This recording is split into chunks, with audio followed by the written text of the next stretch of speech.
Hey everybody, today I'm going to be doing an unboxing video of my latest Amazon purchase.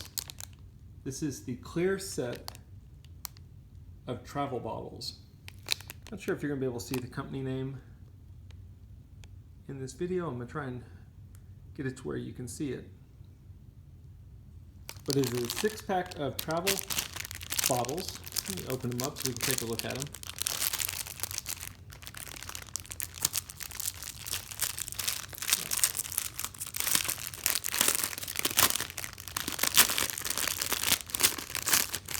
As you know, with a lot of airlines, if you travel with any kind of liquids, they usually have to be in a clear bottle that you can see through.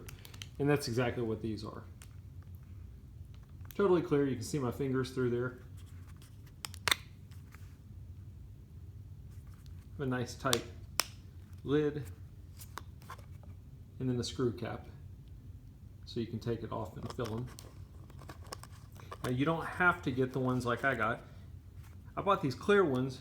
I'll show you these. The company also sells some that are colored. These are really nice, especially if you're traveling with a few people and you want to give everybody their own color so you can keep track of what's in what thing. Problem with the clear ones is they're all going to be the same, so you're going to have to label it some kind of way to know, is it shampoo in this, conditioner, or what? The colored ones are a little bit nicer for that. I wasn't sure how dark the colored ones would be, but they're transparent as well. You can see through them pretty easily. Or you can just go with the clear ones like these. So 6 of those. Then they also give you a little plastic carrying bag that you can put them in. Throw them in your suitcase, toiletry bag, whatever it is. So anyway, that's a quick unboxing. Hope it helps.